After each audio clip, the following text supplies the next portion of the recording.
오늘도 하나님의 은혜가 저와 여러분에게 함께하기를 기원합니다. 10명의 정탐꾼이 가나안 땅을 악평하면서 그 땅 정복하기를 포기하게 만들었습니다. 그러자 1절 말씀에 온 회중이 소리를 높여 부르짖으며 백성이 밤새도록 통곡하였더라. 이스라엘 자손이 다 모세와 아론을 원망하며 온 회중이 그들에게 이르되 우리가 애굽 땅에서 죽었거나 이 광야에서 죽었으면 좋았을 것을 어찌하여 여호와가 우리를 그 땅으로 인도하여 칼에 쓰러지게 하려 하는가? 우리 처자가 사로잡히리니 애굽으로 돌아가는 것이 낫지 아니하랴. 이스라엘 백성들이 하나님을 지금 어떤 분으로 생각을 하고 있습니까?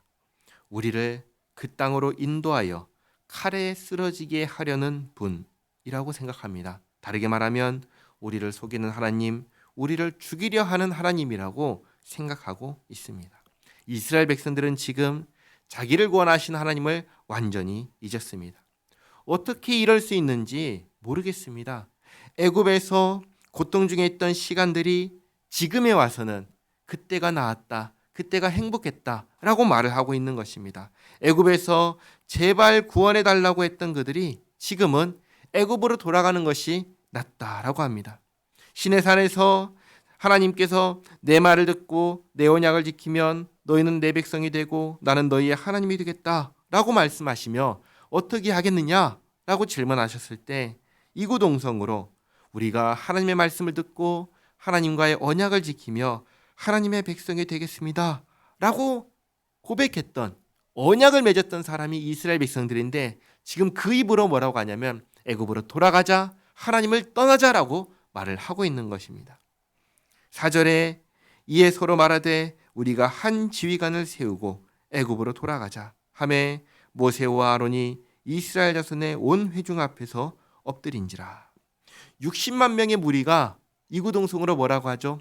모세를 제끼고 새로운 한 지휘관을 세워가지고 우리가 애굽으로 돌아가자 그렇게 말을 하고 있습니다.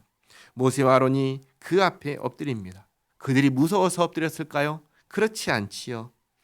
모세와 아론은 압니다. 아는 게 있습니다. 무엇을 할까요? 하나님을 압니다.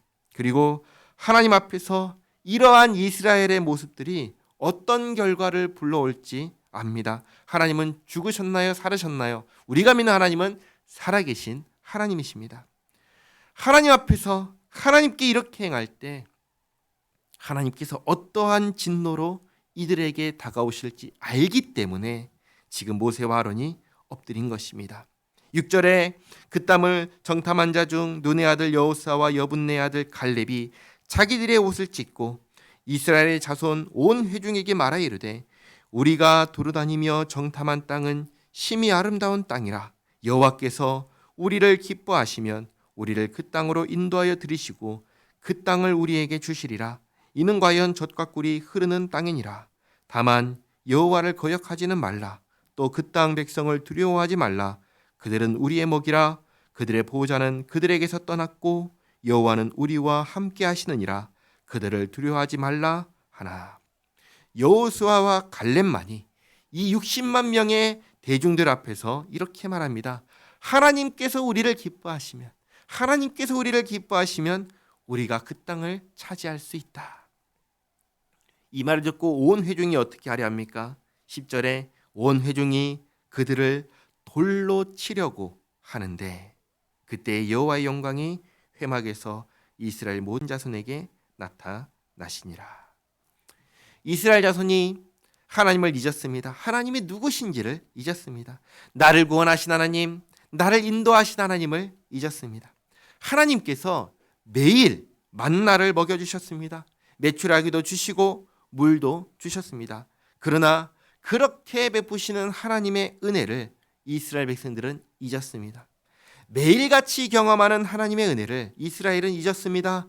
어느샌가 하나님께서 베푸시는 은혜를 당연한 것으로 생각하기 시작했습니다. 그리고 가나안 땅을 정복하는 현실적인 문제 앞에서 내가 살아내야 하는 현실 앞에서 나에게 이러한 상황을 마주하게 하신 하나님을 원망했습니다. 하나님을 악한 하나님, 우리를 죽이려 하는 하나님으로 모욕했습니다. 어떻게 이럴 수가 있을까요? 은혜를 원수로 갚는 것과 다름이 없습니다. 내일 다룰 본문을 보시면 하나님께서 이런 이스라엘의 모습을 보시며 진노하며 말씀하십니다. 뭐라고 하시는가? 언제까지 나를 멸시하고 언제까지 나를 믿지 않겠느냐. 하나님께서 그렇게 이스라엘 향하여 말씀하십니다. 나를 사랑하시고 나를 구원하신 하나님께 우리가 이렇게 해서는 안 되는 것입니다. 여호수아와 갈렙처럼 하나님께서 베푸신 은혜를 기억해야 합니다. 우리는 지금 나에게 있는 이 모든 것이 하나님께서 베푸신 것임을 기억해야 합니다. 지금까지 나와 함께 하시며 여기까지 나를 인도하신 하나님의 은혜를 기억해야 합니다. 그리고 하나님을 믿는 믿음 안에서 내 눈앞에 있는 내가 살아내야 하는 현실을 마주해야 합니다. 이것이 성도의 삶입니다.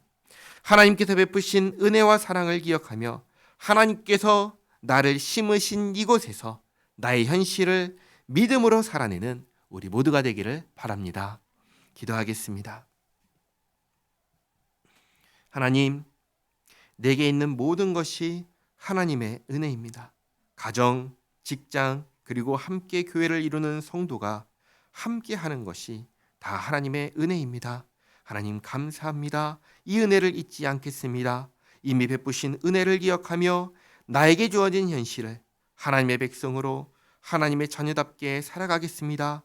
하나님 함께하여 주시옵소서. 우리의 삶이 주님께 영광 돌리는 삶이 되도록 인도하여 주시옵고 도와주시옵소서. 예수님의 이름으로 기도하옵나이다. 아멘.